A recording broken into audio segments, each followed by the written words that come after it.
حضرت مولا علی شیر خدا کرم اللہ تعالی وجہ الکریم فرماتے ہیں نبی پاک ایک سفر پہ گئے تو مجھے اپنا نائب بنا کے مدینے میں چھوڑ گئے حفاظت کے لیے.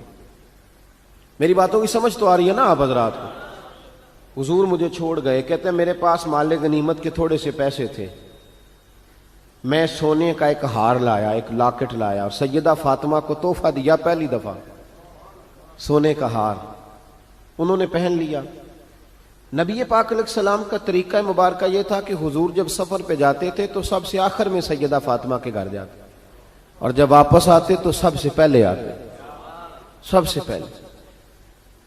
حضرت علی کہتے ہیں قاصد آیا, اس نے آ کے بتایا کہ کل نبی پاک واپس آ جائیں گے.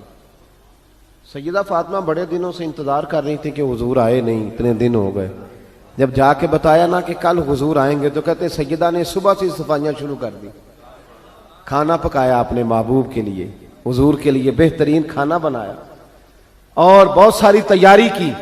کہتے ہیں حضور آئے حسب روایت, حسب عادت, وہی مبارک عادت جو محبوب کی ہمیشہ سے تھی. نبی پاک آئے, پہلا قدم سیدہ فاطمہ کے گھر میں رکھا, السلام علیکم کہا, اور سیدہ نے وعلیکم کہا تو حضور نے ان کا چہرہ دیکھا تو واپس چلے گئے. حضرت فاطمہ رونے لگ گئی. مولا علی شیر خدا کہتے ہیں میں گھر آیا تو بی بی صاحبہ زاروں قطار رو رہی. فاطمہ کیا ہوا؟ کالی پتہ نہیں, حضور سلام لیا واپس چلے گئے, ایسا کبھی ہوا ہی نہیں, پتہ تو کریں. شیر خدا کہتے ہیں میں مسجد میں گیا تو نبی پاک بھی ایک کونے میں بیٹھ کے رو رہے تھے. میں نے کہا یا رسول اللہ آپ یہاں رو رہے ہیں, فاطمہ وہاں رو رہی ہے, بات کیا ہے؟ تو نبی کریم علیہ السلام نے فرمایا وہ میری بیٹی ہو کے سونا پہنتی ہے, اگر فاطمہ بھی سونے سے پیار کرے گی تو امت کی غریب بیٹیاں کدھر جائیں گی؟ وہ بھی سونا پہننے لگ گئی ہے, وہ بھی اگر یہ کام کرے گی تو غریبوں کی بچیاں کس کے طریقے پہ چلیں گی؟ وہ بھی سونا پہنتی ہے. حضرت علی کہتے ہیں میں نے کہا یا رسول اللہ انہوں نے نہیں پہنا, وہ تو میں نے لا کے دیا ہے, انہوں نے خواہش نہیں کی. تو محبوب نے فرمایا اسے جا کے بتاؤ. حضرت فاطمہ الزہرا رضی اللہ تعالی عنہا کو جا کر کے بتایا گیا کہ محبوب پاک تو اس بات سے آپ سے ناراض ہے. حضرت فاطمہ نے اسی وقت سونا اتارا, کہا علی جو مدینے میں سب سے غریب گھر ہے اسے دے آ جا کے. بھائی نبی پاک نے انہیں سادگی میں رہنا, پاکیزگی میں رہنا سکھایا, انہیں حسن سکھایا, انہیں عبادت سکھائی.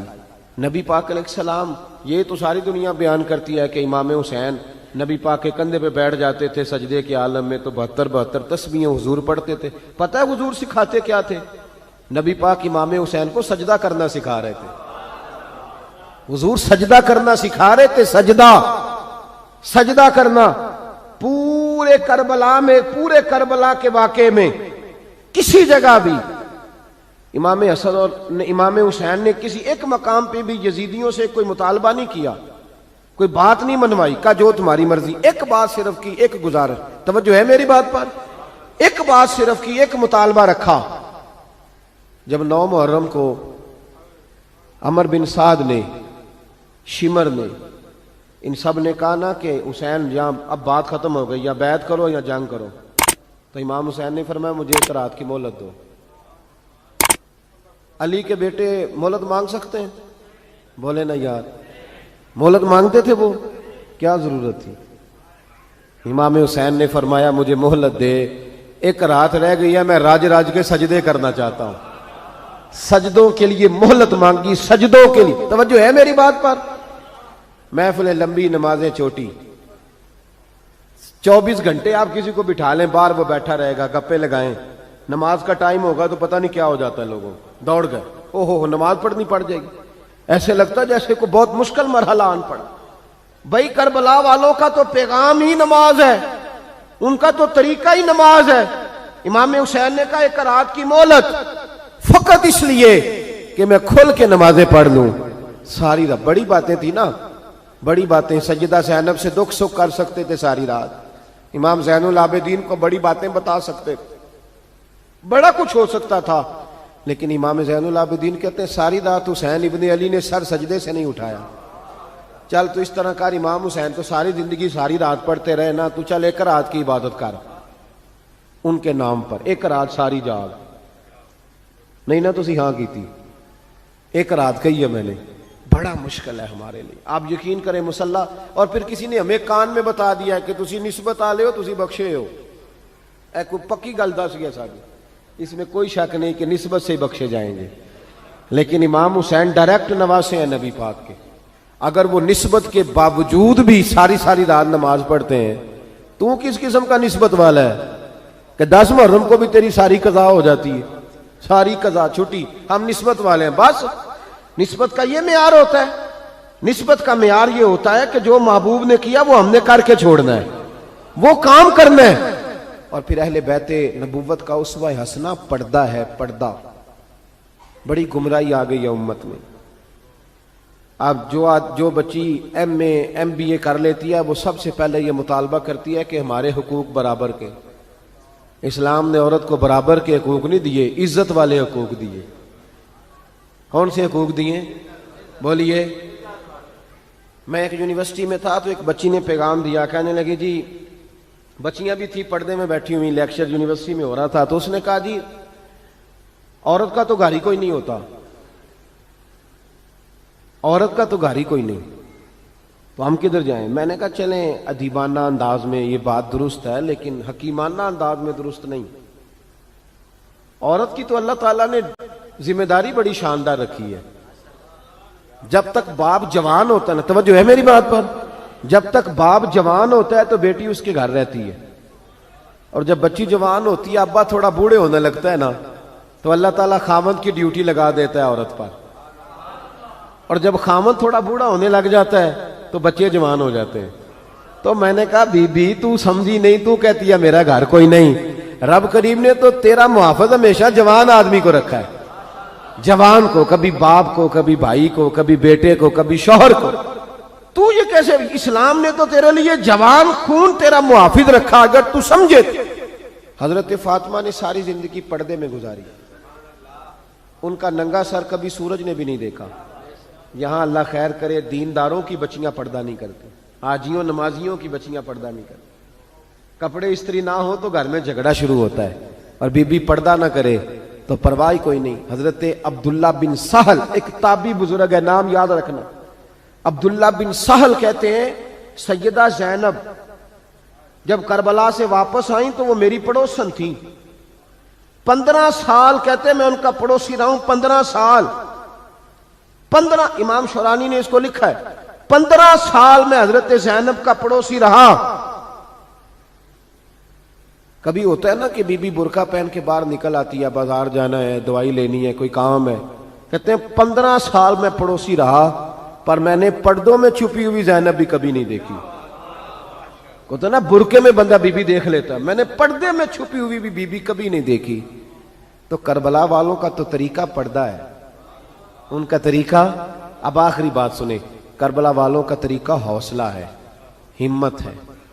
ہمارے ہاں نا خودکشیاں عام, جھگڑا عام, لڑائی عام. اس کی وجہ یہ کہ حوصلہ کوئی نہیں.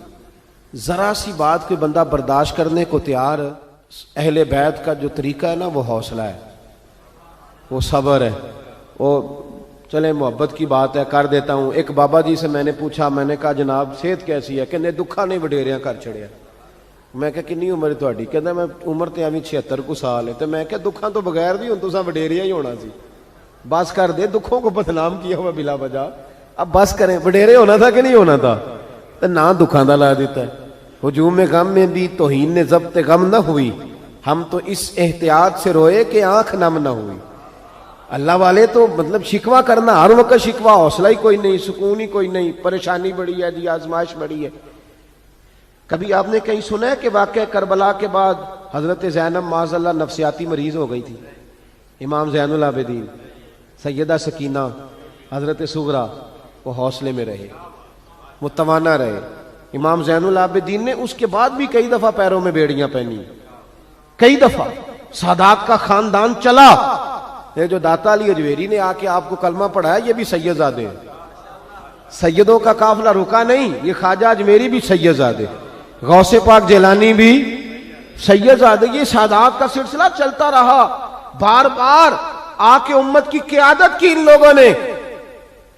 جب دیکھیں نا یہاں کسی بندے کا کٹا ہوا ہاتھ پھینکا جائے نا, بلکہ انگلی پھینک دی جائے, تو لوگ ڈر کے بھاگ جائیں گے، کسی کا، اپنے کسی کا نہیں، کسی کا، کیونکہ انسان کا وجود کٹ جائے تو دہشت پیدا ہوتی، آپ ڈر کے بھاگ جائیں گے۔ امام حسین کا کٹا ہوا سر، توجہ ہے میری بات پر؟ ذرا غور کرنا، بندے کا سر کٹ جائے، ہم سنتے ہیں بات پر غور نہیں کرتے۔ دھاڑ ان کا پڑا تھا کربلا میں، کٹا ہوا سر، زلفیں، پگڑی، کٹا ہوا سر نیزے پہ، آگے آگے سر جا رہا ہے، پیچھے سیدہ زینب جا رہی، با پردہ یزید کے دربار میں پہنچی، بی بی صاحبہ پردے میں بیٹھ گئی۔ یزید کہنے لگا دیکھ لو اللہ نے مجھے عزت دی اور میرے دشمنوں کا معاذ اللہ کیا حال ہوا۔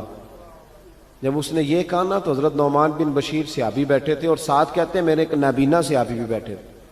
حضرت نعمان بن بشیر کہتے ہیں کہ جب اس نے یہ کہا نا کہ اللہ نے مجھے عزت دی اور نقل کفر کفر نہ باشد، میرے دشمنوں کا یہ حال ہوا، تو کہتے ہیں سیدہ زینب وہاں سے اٹھ کے کھڑی ہو گئی، با پردہ سیدہ زینب کھڑی ہوئی، اور فرماتے ہیں اس طرح نہیں کھڑی ہوئی کہ بیویاں روتی ہیں تو کہتی ہیں ہائے یہ ہو، اس طرح نہیں، حوصلہ، ہمت، اور جس طرح کوئی سیاںا خطیب خطبہ پڑھتا ہے اس طرح سیدہ نے خطبہ پڑھا، پہلے اللہ کی حمد کی، پھر نبی پاک پہ درود پڑھا، اور پھر قرآن پاک کی آیت پڑھی وَتُعِزُّ مَن تَشَاءُ وَتُذِلُّ مَن تَشَاءُ، یہ آیت پڑھی۔